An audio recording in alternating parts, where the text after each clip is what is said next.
तो सबसे पहले मैं अपने बारे में इंट्रोड्यूस करा दूं आपको।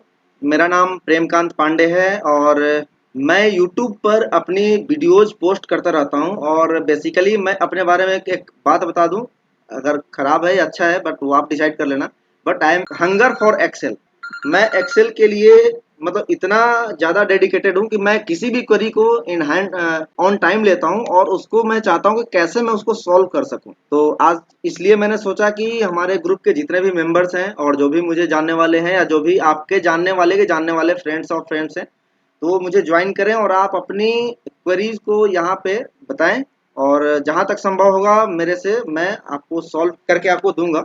तो सबसे पहले अभी हम बात करते हैं आज के बेसिक एक्सेल के बारे में।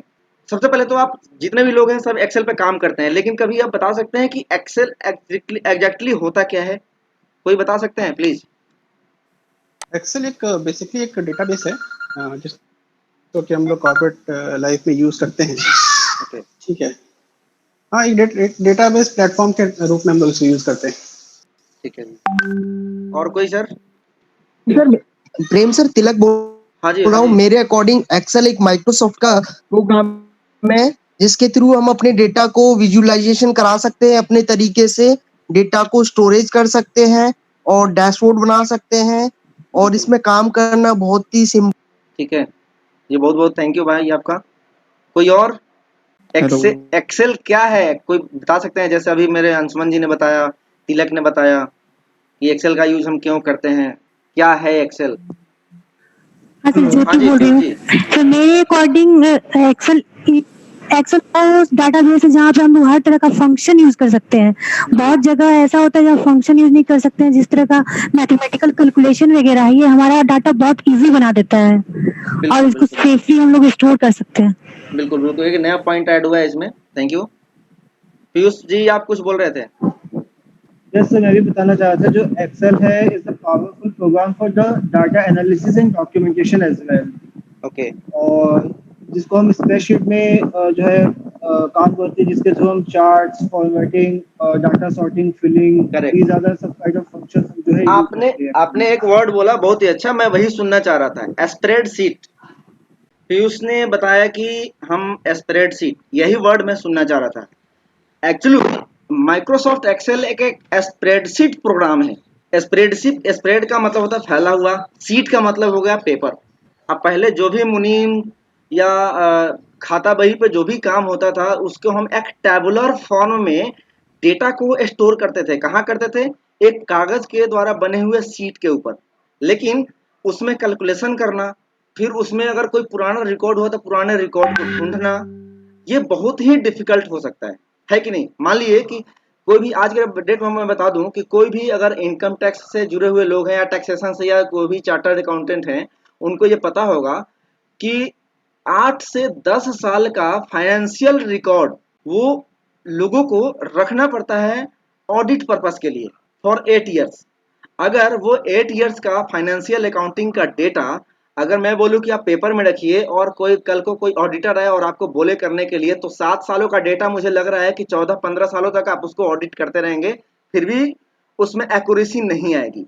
तो हमारे लिए इस प्रॉब्लम को सॉल्व करना सबसे ज़्यादा आसान हो गया क्योंकि हमने लाया कैलकुलेटर। अब कैलकुलेटर पे क्या है, काम करना एकदम आसान है। किसी भी चीज़ को एकदम कंप्यूटिंग मतलब एक तरह से वो छोटा सा कंप्यूटिंग डिवाइस ही है कैलकुलेटर। तो वहाँ पे हम किसी भी चीज़ को आसानी से कैलकुलेट कर सकते हैं, लेकिन हम वहाँ पे भी लिमिटेशंस हैं। तो एक स्प्रेडशीट प्रोग्राम ये हो गया कि जो चीज़ें हम कागज़ के पेपर पे लिख के रखते थे उस चीज़ को हमने एक इलेक्ट्रॉनिक स्प्रेडशीट में, मतलब ये स्प्रेडशीट हमारा एक खाता बही टाइप से जो भी होता था वो हो गया, लेकिन अगर हम उसी में इलेक्ट्रॉनिक ऐड कर देते हैं तो ये हो जाता है एक इलेक्ट्रॉनिक स्प्रेडशीट प्रोग्राम। तो हमारा माइक्रोसॉफ्ट एक्सेल जो है वो एक इलेक्ट्रॉनिक स्प्रेडशीट प्रोग्राम है। और आप लोगों ने जो भी एग्जांपल बताया कि हम डेटा को यहाँ पे स्टोर कर सकते हैं, टेबुलर फॉर्म में हम डेटा को स्टोर कर सकते हैं एक्सेल में। उसके अलावा हम डैशबोर्ड बना सकते हैं, हम लाइव रिपोर्टिंग कर सकते हैं, उसमें चार्ट्स बना सकते हैं। तो आप लोगों ने जो भी एग्जांपल दिया वो आप डेली वर्क लाइफ में करते हैं और वो हम कहाँ करते हैं? तो अपने एक्सेल के वर्कशीट के ऊपर। तो बेसिक चीज़ों में सबसे पहले हम ये जानेंगे कि एक्सेल काम कैसे करता है। एक्सेल में बेसिकली 3 चीज़ें होती हैं। पहला तो हम ये जानते हैं कि एक्सेल एक एप्लीकेशन है। दूसरा ये कि एक्सेल में एक वर्क बुक होता है। जैसे खाता बही में क्या होता है, पूरा एक बुक होता है, उसके अंदर आपको अलग अलग पन्ने होते हैं, सीट्स होते हैं, तो उस पर आप काम करते हैं। वैसे ही हमारे एक्सेल एप्लीकेशन में एक वर्कबुक नाम का पार्ट होता है, जिसके अंदर एक वर्कशीट होता है और जिसके ऊपर हम काम करते हैं। अब बात करें एक्सेल्स के वर्जन की, तो अभी तक जहां तक मेरे नॉलेज में है 2003, 2007, 2010, 2013, उसके बाद 2016 और 2019 और करेंटली जो अभी लेटेस्ट वर्जन है एक्सेल का वो है 365। तो अभी तक 7 टोटल एक्सेल्स के वर्जन आपको मिलेंगे मार्केट में। और हमारा जो डेटाबेस, कहीं से भी डेटाबेस से हम कोई फाइल डाउनलोड करते हैं, डेटाबेस करने का मतलब कि इंटरनेट सर्वर, तो जो भी होता है या तो 2010 के सर्वर से डाउनलोड होगा या जो भी फाइल डाउनलोड होगा वो पुराने 2003 के सर्वर से डाउनलोड होगा। अदर देन कोई भी नया वर्जन अभी तक अपग्रेड नहीं हुआ है। और 2003 का जो भी सर्वर है उसमें आपको 65,536 रो और 256 कॉलम ही मिलेंगे। और जो नया एक्सेल है आफ्टर दैट 2007, मतलब फ्रॉम 2007 टू टिल नाउ, आपको 10,48,576 रोज मिलेंगे इसमें। और इस वैसे ही इसमें 16,384 कॉलम्स हैं। तो आप समझ सकते हैं कि हमारे एक्सेल की कैपेसिटी अभी कई गुना बढ़ गई है। लेकिन अभी जो नया 2003 और उसके बाद के वर्जन्स की अगर मैं बात करूं, तो 2003 में आपका एक्सेल हैंग नहीं करता था। क्यों नहीं करता था? कि उसकी कैपेसिटी कम थी, उसमें डेटा कम स्टोर होता था। लेकिन जैसे ही हमने इसकी कैपेसिटी बढ़ाई, हमारे पास बहुत सारे ऐसे फीचर्स आ गए जो हमारे काम को और आसान बना सकते हैं, हम किसी भी डेटा को ट्रांसफॉर्म कर सकते हैं। लेकिन एक समस्या क्या आ गई कि हमारा जो भी नया वर्जन एक्सेल है वो ज़्यादा हैंग करता है, क्योंकि हमारा प्रोग्राम स्प्रेडशीट तो वही है, लेकिन हमने इसमें और भी बहुत सारे ऐसे फीचर्स को ऐड कर दिया है जो इसको संभाल नहीं पाता है। कभी कभी ऐसा होता है और उसको हैंग हो जाता है। आज के डेट में एक्सेल में 10,48,000 रो है, लेकिन मैं आपको गारंटी देता हूं कि आप कभी भी 5 लाख से ज्यादा के ऊपर के डेटा पे आप काम नहीं कर पाएंगे एक्सेल में। तो ये थोड़ा सा लिमिटेशन है एक्सेल की, लेकिन फिर भी जहां तक संभव है हमारी रिक्वायरमेंट है वो एक्सेल हमें फुलफिल करके देता है। तो ये था हमारा इंट्रोडक्शन एक्सेल के ऊपर। अब बात करते हैं, आज मैंने एक क्विज सेशन भेजा था अपने ग्रुप में, वहां पे मैंने कुछ क्विज भी मैंने आपको डाले थे। तो उसमें एक हो सकता है आप लोगों ने देखा होगा, मैंने पूछा है कि हाउ मेनी वर्कबुक और worksheet can be active at a time. कोई बता सकते हैं कितने वर्कशीट और वर्कबुक एक्टिव होते हैं एक्सेल में? कोई भी आप एक बार बोलिए, कोई बता सकते हैं कितने वर्कबुक और वर्कशीट होते हैं हमारे एक्सेल में active at a time? Workbook तो एक ही होती है और एक्टिव वर्कशीट वो होती है जिस पे हम करंटली काम करते हैं। बिल्कुल। तो अगर आपको ये बोला जाए कि आप करंटली आप जो एक्टिव वर्कशीट में काम कर रहे हैं उसमें कितने सेल एक्टिव है, तो आपका जवाब क्या होगा? जिस सेल पे हमारा कर्सर होगा। मैं यहाँ इतने रेंज को एक्सेल वाली स्क्रीन नहीं दिख रही है आपकी? नहीं दिख रही है, एक मिनट, अभी आ रही है? हाँ अब क्लियर, हाँ अब दिख हाँ दिख रहा है। तो अभी जो हमारा एक्टिव वर्कशीट दिख रहा है यहाँ पे, उसमें जो सेल है वो A1 एक्टिव है। अब तिलक आप नहीं बताएंगे, कोई और बताएंगे, यहाँ पे कितने सेल एक्टिव है? जो भी हम तिलक A1 ही है। आप छोड़ दिया, अच्छा आपने बता दिया, चलिए ठीक है, गुड, बहुत बढ़िया। हम कितना हो रेंज सेलेक्ट कर सकते हैं, लेकिन हमारा सेल जो एक्टिव होगा वो एक ही सेल एक्टिव होगा। तो आपको क्लियर हो गया कि at a time 1 workbook, 1 worksheet and 1 active cell will be appear in the Excel, Microsoft Excel. Clear है? अब बात करते हैं, हमारे एक्सेल में कुछ ऐसे टूल्स भी दिए गए हैं जो कि हम लगभग यूज तो करते ही हैं, लेकिन उसके बारे में आइडिया नहीं होती है। जैसे मैं किसी से पूछूं गो टू आपको कहाँ मिलेगा एक्सेल में? गो टू यूज करते हैं हम लोग, कंट्रोल जी शॉर्टकट की जो होता है, या F5 फंक्शन की से एक्टिवेट कर सकते हैं। कहाँ मिलेगा ये? फाइंड एंड सेलेक्ट के अंदर, करेक्ट करेक्ट होम टैब में फाइंड एंड सर, आप सेलेक्ट तो के स्मार्ट अंदर। है, आप तो स्मार्ट है, बिल्कुल जी। यहाँ पे आपको मिलेगा गो टू और गो टू स्पेशल। हम इसका यूज करते हैं किसी भी सेल या रेंज के ऊपर जंप करना हो तो हम कंट्रोल जी गो टू का यूज करेंगे। अगर हमें किसी पर्टिकुलर रेंज में अगर किसी खास जैसे फॉर्मूला ढूंढना हो, हमें टेक्स्ट के कंटेंट ढूंढने हो, नंबर ढूंढने हो, तो उसके लिए हम गो टू स्पेशल का यूज करेंगे। वो यहाँ आपको मिलेगा, ये स्पेशल, और जो अभी आप सामने देख रहे हैं ये गो टू का विंडोज है। अब हम यहाँ पे रेफरेंस में अगर डालते हैं कि हमें A10 से M14 तक के रेंज को सेलेक्ट करके दो।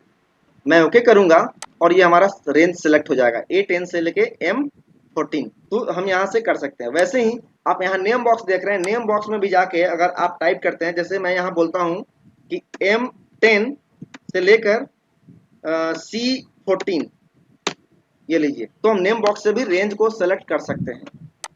ठीक है, एक्चुअली हमारा ये क्वेरी सेशन 1 घंटे का ही है, तो हम चाहेंगे कि आप अपने क्वेरीज को ही बताएं। जैसे अंशुमन जी का सबसे पहले क्वेरी था कि वो एक्सेल बेसिक में कुछ चीज़ों को जानना चाहते हैं।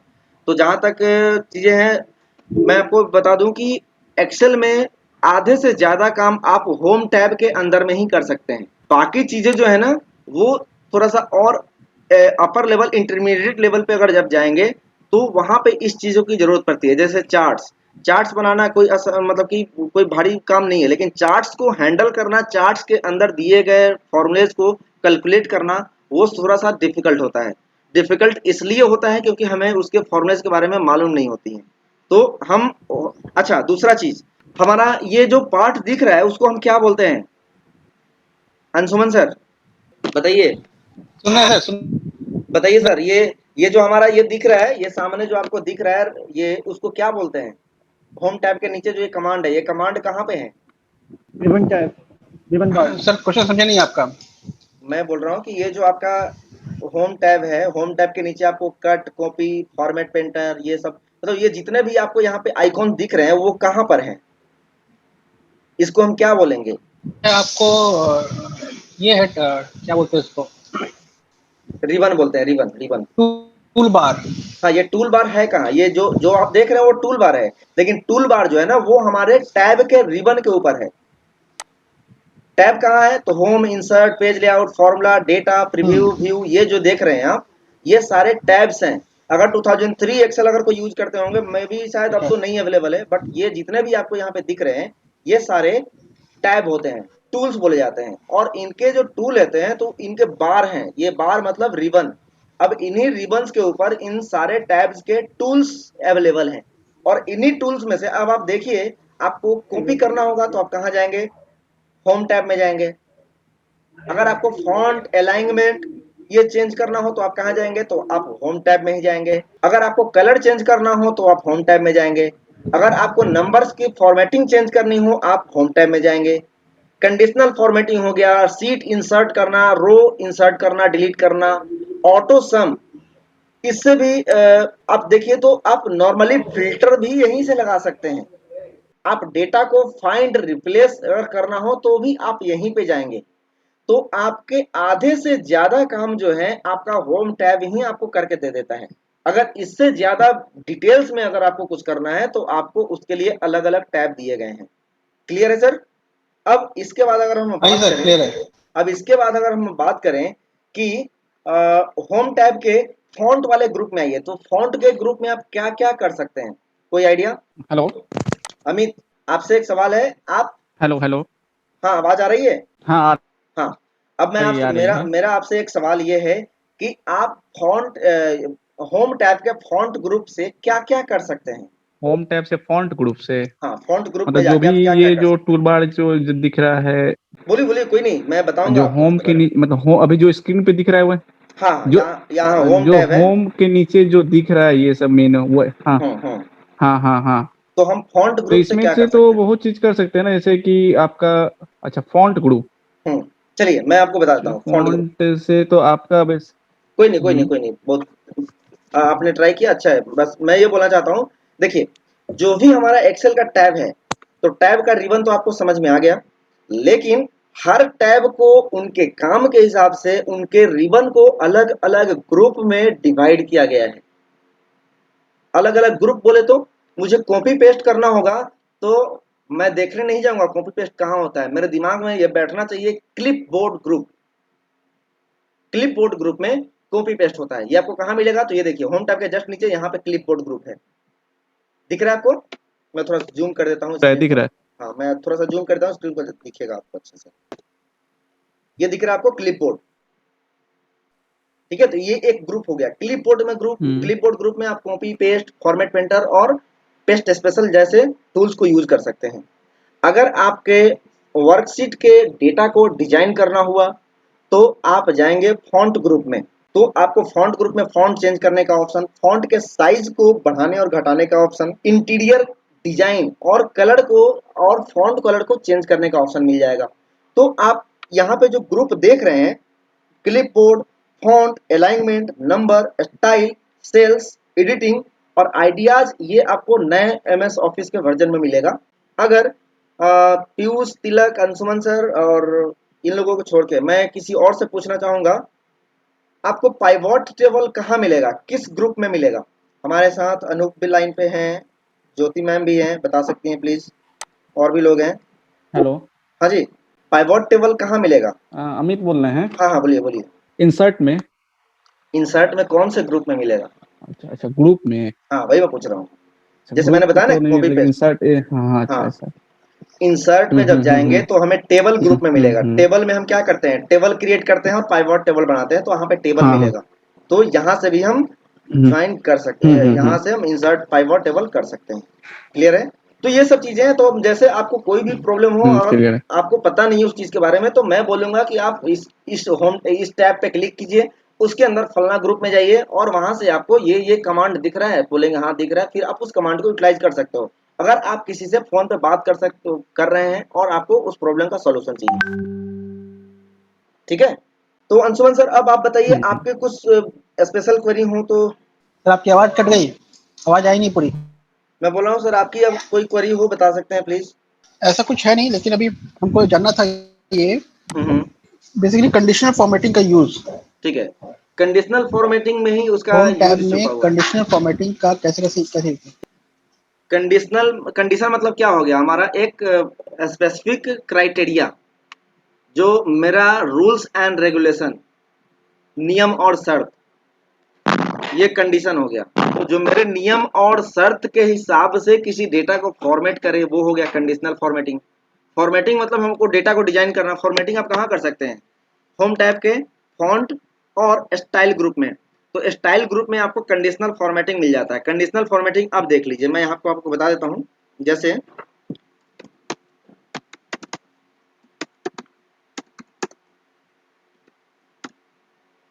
ये मेरे पास कुछ डेटा है, अब मैं ये चाहता हूं, मेरा कंडीशन ये है कि जो भी इस रेंज में 700 से ऊपर डेटा हो उसको हाईलाइट कर दे। क्लियर है? तो सबसे पहले हमें किसी भी एक्टिविटी को करने के लिए रेंज को सेलेक्ट करना पड़ता है। रेंज को सेलेक्ट हम कुछ कुछ जगहों पे नहीं करते हैं, लेकिन ज्यादातर हमें रेंज का सिलेक्शन करना ही पड़ेगा अगर हम किसी एक्टिविटी को परफॉर्म कराना चाहते हैं। तो हम इस रेंज को सेलेक्ट करेंगे और हम जाएंगे कंडीशनल फॉर्मेटिंग में। और यहाँ पे आपको बहुत सारे यहाँ पे भी दिख सकते हैं, लेकिन मैं बोलता हूँ कि आप हमेशा न्यू रूल में जाएं और यहाँ से आप कोई भी कंडीशन चूज करें। तो हमारा कंडीशन क्या है कि हमें 700 से ऊपर वाले जो भी वैल्यू मिले उसको हाईलाइट कर देना है।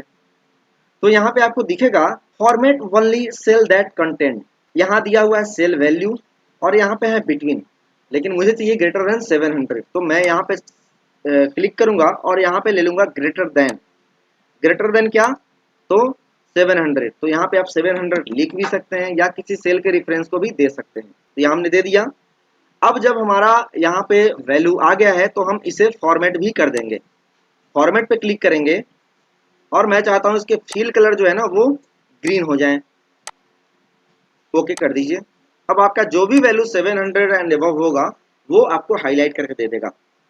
अगर यहाँ पे आप देख सकते हैं 841, अगर 841 को मैं 700 कर दूं तो हाईलाइट नहीं करेगा ये, क्योंकि मैंने कंडीशन दिया था 700। आप चाहें तो 700 greater than and equal to का यूज कर सकते हैं। तो ये है कंडीशनल फॉर्मेटिंग, ठीक है। और विशेषकर हाँ ठीक है। हाँ एक क्वेरी, बोलिए हाँ ये तो समझ में आ गया। दूसरा है इसमें जैसे पाइवट टेबल में अगर हम पाइवट टेबल बना देते हैं, ठीक है, प्राइवेट टेबल में हमने कोई क्रिएट किया और पाइवट टेबल में अगर मान लीजिए कि आपको 3 कॉलम है, ठीक है, और हम बाहर फॉर्मूला लगा रहे हैं उसका, जैसे कि ए बी सी कॉलम अगर है 20,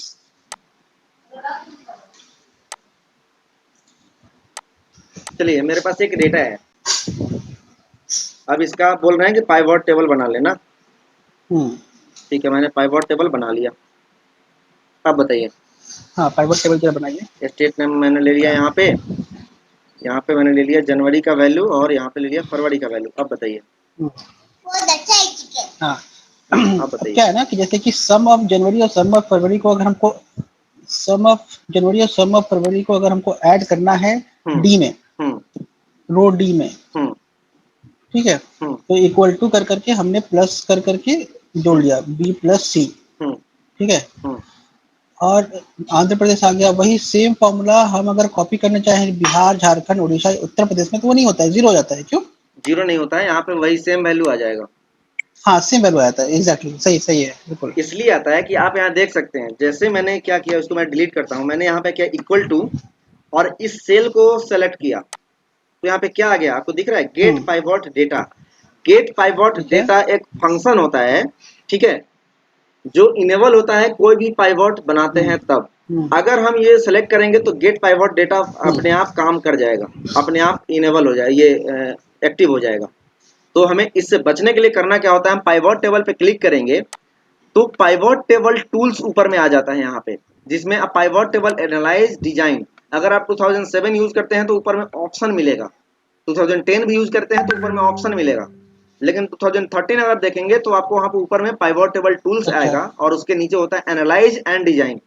तो हम जाएंगे एनालाइज में और इसके भी रिबन है यहाँ पे, तो इसके रिबन में हम पाइवट टेबल के ग्रुप में जाएंगे और यहाँ पाइवट टेबल में ऑप्शन दिया हुआ है। अब यहाँ पे आपको दिख रहा है, क्या दिख रहा है कुछ खास बताइए, जो हमने अभी फंक्शन में देखा था। ऑप्शन ऑप्शन दिख रहा है और generate get pivot data. Correct, get pivot data on है। अगर इसको हम ऑफ कर देंगे तो अब ये हमारा काम नहीं करेगा। देखिए अब आ रहा है ना। ओके ओके, अब उसको हम ड्रैग कर सकते हैं नीचे। बिल्कुल, अब ये हमेशा के लिए आपका ऑफ हो गया। जब भी आप पाइवट बनाएंगे अरे ग्रेट तो ये ग्रेट चीजें। ग्रेट, चलिए अब एक चीज और देख लीजिए, अभी अक्सर क्या है आप लोग पाइवट थैंक यू। बनाते हैं तो क्या होता है कि हमेशा कॉम्पैक्ट फॉर्म में आता है। इसमें डिजाइन में जाएंगे तो आपको रिपोर्ट लेआउट में दिखेगा यहाँ पे कॉम्पैक्ट फॉर्म, ये हमेशा कॉम्पैक्ट फॉर्म में ही बनता है पाइवट। लेकिन आप चाहें तो बाय डिफॉल्ट इसे सेट कर सकते हैं अपने डिफॉल्ट लेआउट में। मैं चाहता हूं कि ये टैबुलर फॉर्म में हो। अब क्या होगा, आंध्र प्रदेश के नीचे मैं जब ब्रांड नेम को ऐड करूंगा तो देखिएगा उसके नीचे ही आ जाएगा। अब आप इसका क्या करते हैं, रिपोर्ट लेआउट में आते हैं, शो इन टैबुलर फॉर्म करते हैं। लेकिन अगर आप एक्सेल 365 यूज कर रहे हैं, फाइल में जाएंगे, ऑप्शन में जाएंगे और यहाँ पे आपको डेटा में दिखेगा एडिट डिफॉल्ट लेआउट, इस पे क्लिक कीजिए और आपको यहाँ पे इंपोर्ट करने का ऑप्शन आएगा। तो इंपोर्ट कहाँ से करना है भाई, तो हमारा ये A4 मतलब किसी भी पाइवट के सेल को ले लीजिए इसमें और ओके कर दीजिए। और जब भी आप नया पाइवट बनाएंगे, इंसर्ट में जाके यहाँ पे मैं गया, इसको सिलेक्ट किया, इंसर्ट में गया और पाइवट टेबल क्रिएट किया। बाय डिफॉल्ट ये टैबुलर फॉर्म में ही बनेगा। देख लेते हैं करके एक बार, आ गया। अब जब नॉर्मल पाइवट बनाते हैं तो क्या कॉम्पैक्ट फॉर्म में बनता है, लेकिन अब ये टैबुलर फॉर्म में ही बनेगा। बाय डिफॉल्ट ये आपका अलग एक दूसरे कॉलम में शिफ्ट हो जाएगा डेटा। जबकि यहाँ पे क्या है, ये अगर हम कॉम्पैक्ट फॉर्म में कर दें, इसको डिजाइन में जाके, तो ये एक के नीचे एक आ गया। तो नॉर्मली आपका पाइवट ऐसे ही बनता है। तो ये चीजें हैं एक्सेल 365 की खासियत। तो आप में से बहुत से लोग होंगे जो यूज नहीं कर रहे होंगे एक्सेल 365, तो अगर एक्सेल के फीचर्स को यूटिलाइज करना है तो आप इसे यूज कर सकते हैं, बहुत ही बढ़िया चीज है। ठीक है, चलिए sir, thank you for your query. और नेक्स्ट कोई है हमारे, अमित, पीयूष, तिलक, ज्योति मैम, नितिन गुप्ता जी हमारे जुड़ गए हैं हमारे साथ। और पीयूष जी, मुझे नहीं लगता कि आपको बताया, आप तो एक्सेल के मास्टर हैं सर, तो आपको तो मुझे नहीं लगता कि, मुझे तो आप ही से पूछना चाहिए। नहीं सर, आप जीतना नहीं है, आप सब सीखना है। अरे सर, हर आदमी यूनिक होता है। अंशुमन जी को भी बहुत सारी चीजें पता होंगी, लेकिन वो हो सकता है कि मुझे नहीं पता है, तो ये भी चीजें हैं। तो हर आदमी से कुछ ना कुछ सीखते रहना चाहिए, बस मेरा यही थॉट है। हाँ, ये तो है सर, एकदम सही बात है। तो नेक्स्ट क्वेरी प्लीज, अगर किसी का हो तो। हेलो।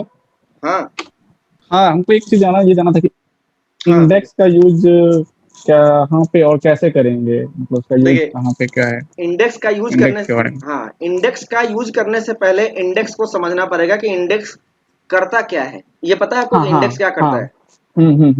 क्या करता है इंडेक्स? नहीं नहीं, वही तो नहीं पता है। देखिए, ठीक है बात। मैं बताता हूँ आपको पहले नहीं, तो। वही वही नहीं पता है। हाँ ठीक है, मैं आपको बताने की कोशिश करता हूँ। डेटा आपको दिख रहा है? हम्म। पहले डेटा किस कहाँ से कहाँ तक है डेटा, ये आप एक बार उसको बताइए मुझे। ए से एम तक। ए से नहीं, ऐसे नहीं बोलेंगे। A1 से लेकर ए से एम तक। A1 से लेकर अच्छा, हाँ M20 हाँ तक। हाँ। तो ये हो गया हमारा, क्या हो गया, रेंज। A1 से लेकर A20, ये है ना। मैं इसका साइज बढ़ा देता हूँ, आपको दिखेगा। ये हो गया हमारा रेंज। अब जब आप इंडेक्स फंक्शन लगाएंगे तो यहाँ पे आप देखिए क्या क्या सिंटेक्स मांगा जा रहा है। हेलो। हाँ, इसका सिंटेक्स क्या है, जब आप यहाँ देख रहे हैं, जब मैं इंडेक्स फंक्शन का आर्गुमेंट ओपन करता हूँ तो इसका सिंटेक्स क्या है। सिंटेक्स बोले तो हमें फॉर्मूले में क्या क्या देना है। इस फॉर्मूले में सर आप अनम्यूट करके बोल सकते हैं, आपको जो भी आवाज कट के आ रही है उसका। मैं बोल रहा हूँ कि इंडेक्स फंक्शन के अरे में हम क्या क्या चीजें दे सकते हैं। यहाँ पे क्या क्या दिख रहा है आपको? तो एराई दिख रहा है, एक रो नंबर, एक कॉलम, करेक्ट। Column number. तो ये क्या है, मतलब आपको अगर इंडेक्स फंक्शन यूज करना होगा तो एक अरे देना होगा। अरे का मतलब हो गया रेंज।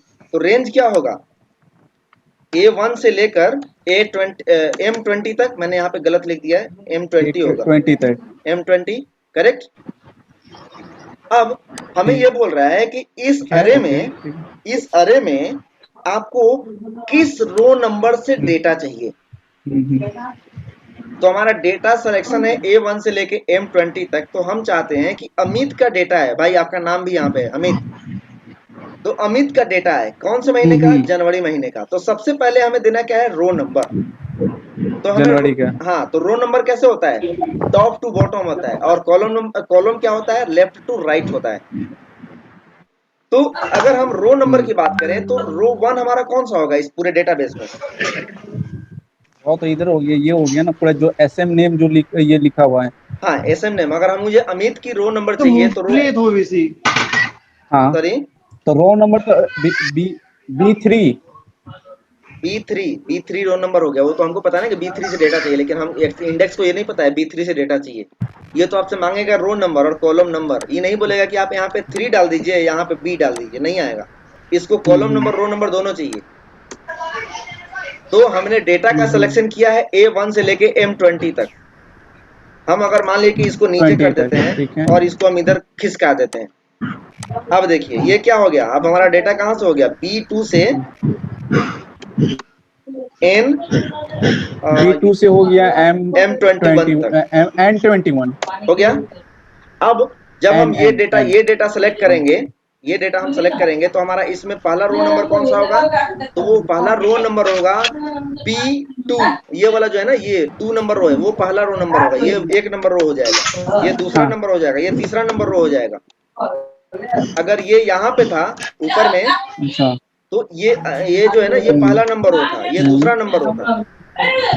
तो यहाँ पे रिलेटिव रो रेफरेंस चलता है, तो इसको आप अच्छा, ध्यान में ओके। जरूर रखिएगा। डेटा का सिलेक्शन जो आप करेंगे उसके अकॉर्डिंग ही रो नंबर और कॉलम नंबर होगा। तो ये क्लियर है, ठीक है। तो हमने क्या किया कि इस डेटा को सेलेक्ट कर लिया और यहाँ पे बोल रहा है अरे। तो अरे हो गया हमारा B2 से लेकर M21 तक। अब हमें रो नंबर देना है, तो रो नंबर अब बताइए कौन सा होगा। तो रो नंबर तो वो SM1, अजय 2 एंड अमित 3। तो रो नंबर हो जाएगा 3। अब हमें चाहिए क्या, जनवरी का वैल्यू, जनवरी, हाँ। जनवरी का वैल्यू। तो कॉलम नंबर 1 कौन सा होगा, ये कॉलम नंबर 1 होगा B वाला। हाँ। और ये क्या होगा, दूसरा। तो कॉलम नंबर हमारा क्या होगा, हमें जनवरी का वैल्यू चाहिए तो दूसरा। करेक्ट, दूसरा। अब ओके कर दीजिए, आ गया 1105। अमित का डेटा 1105 है। हाँ, 1100। ठीक है, तो ये क्लियर है। अब हम बात करते हैं इंडेक्स। तो इंडेक्स फंक्शन में हाँ, हमें रो नंबर और कॉलम नंबर देना होता है। ये इसमें रो नंबर मैंडेटरी होता है और कॉलम नंबर ऑप्शनल होता है, लेकिन हम रो नंबर को एज ए 0 भी दे सकते हैं, स्किप कर सकते हैं, कोई दिक्कत नहीं है। तो अगर हम बात कर लें यहाँ पे, मुझे यहाँ से ये एसएम नेम का डेटा मुझे यहाँ पे चाहिए, ठीक है। तो अब एसएम इस सेल्समैन के लिए मुझे दिसंबर का डेटा लाना है, क्लियर है। तो अब आप ठीक है। देखिए, ये अजय के लिए डेटा चाहिए, तो अजय कितने नंबर रो पे आएगा? दूसरे पे ना आएगा। करेक्ट, दूसरे पे आएगा। आप डेटा का सिलेक्शन देखिए, सिंपल। ये डेटा हम अगर सेलेक्ट करेंगे तो अजय कितने नंबर रो पे आएगा? ये नंबर 1 रो है, ये नंबर 2 रो है, तो ये अजय दूसरे नंबर पे आएगा। वैसे ही अमित तीसरे नंबर पे आएगा, भजन लाल जो है चौथे नंबर रो पे आएगा, ऐसे आएगा ना। ठीक है, चौथे ठीक है। अब दिसंबर की बात करें तो हमें वैल्यू किसका चाहिए? दिसंबर का चाहिए। तो दिसंबर कौन से कॉलम पे है? यहां से अगर काउंट करें तो काउंट कर लीजिए, 1 2 3 4 5 6 7 8 9 10 11 12 13। जो दिसंबर है वो 13 नंबर कॉलम पे है, तो यहाँ पे 13 हो जाएगा। तो यहाँ पे हम क्या लगाएंगे? Equal to index. हमें इस पूरे डेटाबेस को सेलेक्ट करना है, फ्रीज कर देंगे, ताकि ये फ्रीज कर देंगे ताकि हमारा डेटा इधर उधर ना जाए, क्योंकि अगर सेम सीट में अगर हम कोई फंक्शन लगाते हैं तो वो रिलेटिव सेल डिफरेंस हो जाता है, और रिलेटिव सेल डिफरेंस कहीं भी इधर उधर मूव कर सकता है। इसलिए हम $साइन लगा देते हैं ताकि वो मूव ना हो। क्लियर है। अब यहाँ पे हमें क्या देना है? रो नंबर देना है। तो रो नंबर किसका हो जाएगा? अजय का हो जाएगा। तो हम फिलहाल हम इस Q3 वाले सेल को सिलेक्ट कर लेते हैं, Q3 को, ठीक है, कॉमा देंगे। अब हमें क्या देना है? Column number. मतलब अगर डेटाबेस हमने सेलेक्ट किया है तो उसके कौन से कॉलम से डेटा चाहिए? तो कॉलम नंबर 13 से डेटा चाहिए। 13 नंबर। तो हम 13 नंबर को सिलेक्ट कर लेंगे और डेटा हमारा आ जाएगा यहाँ पे। आ गया। अब देखिए यहाँ पे गलती हमने क्या की, नहीं एक बार फिर से देखिए, एक मिनट। इंडेक्स अरे में हमारा हो जाएगा ये वाला data range, comma row number में हो जाएगा Q3, कॉलम नंबर में हो जाएगा ये वाला।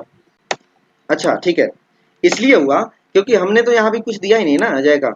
अजय का अगर हम 2 डाल देते हैं तो इसका आ जाएगा ना डेटा यहाँ पे। क्लियर है।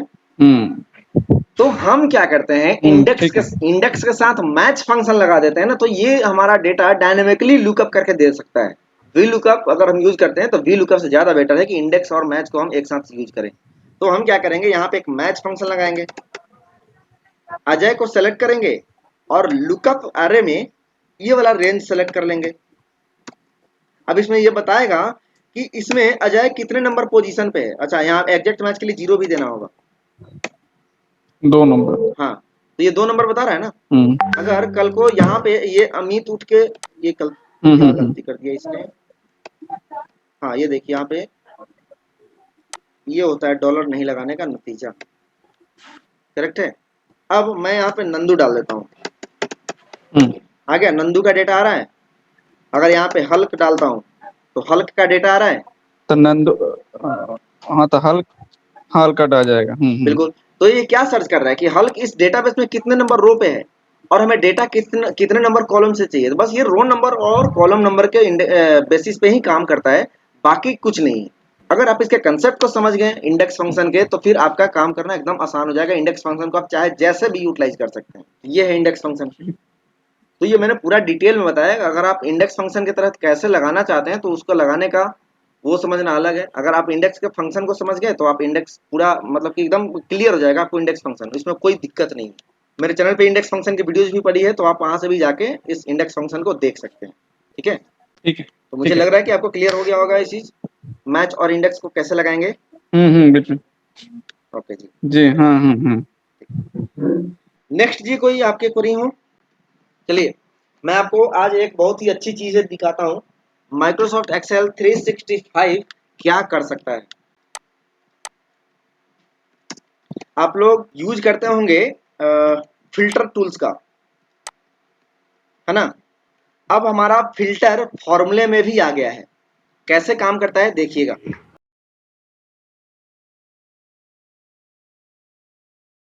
ये हमारा डेटा, यहाँ पे स्टेट नेम मुझे फिल्टर में चाहिए, हम किसी भी स्टेट को यहाँ S1 में लिखें और हमारा डेटा यहाँ पे फिल्टर होके आ जाना चाहिए, मैं ये चाहता हूँ। तो यहाँ पे हम सिंपल फिल्टर का फंक्शन लगा देंगे, फिल्टर अरे। अरे मतलब हो गया हमारा डेटा रेंज, ये पूरा डेटा रेंज हम सेलेक्ट कर लेंगे, कॉमा इंक्लूड, आपको कौन से रेंज से, कौन से कॉलम से आपको डेटा को फिल्टर करना है। तो हमें स्टेट नेम के हिसाब से डेटा फिल्टर करना है, तो हम स्टेट नेम वाला पूरा कॉलम सेलेक्ट कर लेंगे और इक्वल टू, तो किसके बराबर होना चाहिए फिल्टर, तो बिहार, बिहार का डेटा हमें फिल्टर करना है। आ गया डेटा आपका। सर कैसा है फंक्शन? अगर हम यहाँ पे बिहार चेंज करें, उड़ीसा कर देते हैं, तो उड़ीसा का डेटा हमें फिल्टर करके दे देगा। क्लियर है सर? क्लियर, हाँ क्लियर है, क्लियर क्लियर। ठीक है जी। ओके, नितिन गुप्ता जी आप बोल रहे हैं रिपीट करने के लिए। देखिए मैं इसको डिलीट कर देता हूँ। मुझे करना क्या है कि इस डेटाबेस में मुझे फिल्टर लगाना है। तो मैं चाहता हूँ एक कॉलम से मैं बिहार के डेटा को फिल्टर करूं या उड़ीसा के डेटा को फिल्टर करूं। तो मैंने उड़ीसा सेलेक्ट किया, ओके कर दिया। अब मुझे यहाँ जो दिखेगा वो केवल उड़ीसा का डेटा होगा, लेकिन मैंने यहाँ पे फिल्टर का फंक्शन लगा दिया Q3 में, इक्वल टू फिल्टर। अब यहाँ पूछ रहा है हमसे अरे। अरे का मतलब हो गया हमारा डेटा रेंज, कहाँ से हमें डेटा को फिल्टर करना है। तो हम इस पूरे रेंज को सेलेक्ट कर लेंगे, कॉमा नेक्स्ट हमारा सिंटेक्स है इंक्लूड, आप किस कॉलम से डेटा को फिल्टर करना चाहते हैं। तो मुझे स्टेट नेम से डेटा को फिल्टर करना है। स्टेट नेम वाला पूरा कॉलम हम सिलेक्ट कर लेंगे। अब स्टेट नेम जो फिल्टर करेंगे तो वो किसके बराबर होना चाहिए, तो हमें वहां से उड़ीसा का डेटा का फिल्टर करना है, वो बराबर होना चाहिए उसके। कॉलम ब्रैकेट क्लोज करिए, इंटर कर दीजिए और आपको केवल उड़ीसा का डेटा ही फिल्टर करके देगा। तो ये चीजें हैं, क्लियर है? अब मान लीजिए मुझे उड़ीसा तो फिल्टर करना ही है, साथ में यहाँ से मुझे लैपटॉप का ही डेटा देखना है प्रोडक्ट में से। तो हम उसे इसी में जाएंगे, इस फंक्शन को एडिट करेंगे और यहाँ जो इंक्लूड में हमने जो रिपीट ये रेंज दिया है उसको हम रिपीट कर देंगे। इसमें ब्रैकेट के अंदर, ये ब्रैकेट के अंदर आ जाएगा। अब यहाँ पे स्ट्रिक्ट साइन देंगे स्टार, और यहाँ पे दूसरा कंडीशन भी हमारा हो जाएगा। दूसरा कंडीशन क्या है, प्रोडक्ट में से हमें लैपटॉप सर्च करना है। तो हम इस रेंज को सिलेक्ट करेंगे, इक्वल टू लैपटॉप, इससे हमें लिखना पड़ेगा डबल इन्वर्टेड कॉमा में, इसका भी ब्रैकेट बंद, ओके कर दीजिए। अब आपका केवल लैपटॉप का डेटा आएगा उड़ीसा का। आप चाहें तो इसे डायनेमिक भी कर सकते हैं, जैसे ये लैपटॉप है ना, इस लैपटॉप के लिए किसी सेल का रेफरेंस भी दे सकते हैं। जैसे मैं R1 का दे देता हूँ रेफरेंस। अब R1 में कुछ नहीं है, जैसे मैं यहाँ डालता हूँ SD कार्ड, केवल SD कार्ड का डेटा आएगा। अगर मैं यहाँ पे डालूंगा बिहार, तो बिहार का डेटा आएगा। अगर मैं झारखंड डालता हूँ तो झारखंड का डेटा आपको केवल फिल्टर करके देगा, जिसका भी आप चाहिए। तो ये आपको फंक्शन जो फिल्टर फंक्शन है वो आपको मात्र 365, जो भी नया हमारा वर्जन है एक्सेल 365, उसी में मिलेगा और कहीं नहीं मिलेगा।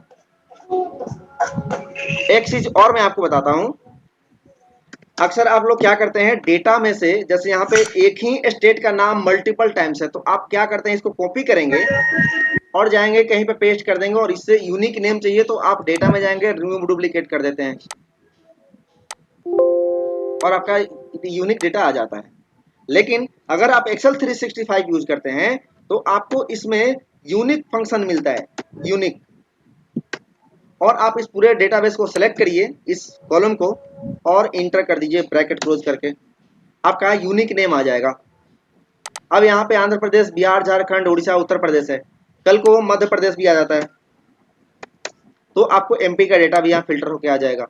और एक चीज देखिएगा, यहाँ पे ये असेंडिंग ऑर्डर में सॉर्ट नहीं है, तो आप इसे चाहें तो सॉर्ट भी कर सकते हैं।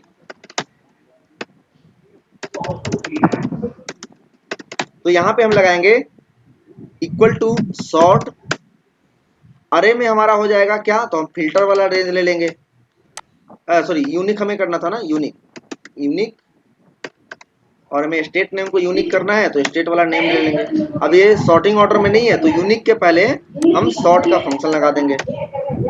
और ये हमारा हो जाएगा। तो ये है एक्सेल 365 का विशेष फीचर। तो चलिए सर, हमारा सेशन भी अब एंड होने वाला है, 3 बज गए हैं। तो मुझे उम्मीद है कि आप लोगों की क्वेरी सॉल्व हो गई होंगी। अगर आपकी भी कोई क्वेरी हो तो आप मुझे मैसेज कर सकते हैं ग्रुप में, और मैं वहां आपके जो भी क्वेरी होगा उसको रिजॉल्व कर सकता हूँ। ठीक है जी, okay, thank you Prem sir. Thank you, welcome जी तिलक। चलिए मिलते हैं जी फिर, अब थैंक यू अगले सर, संडे में थैंक यू मिलेंगे। Very much. सेशन बहुत अच्छा था। Okay sir. ओके।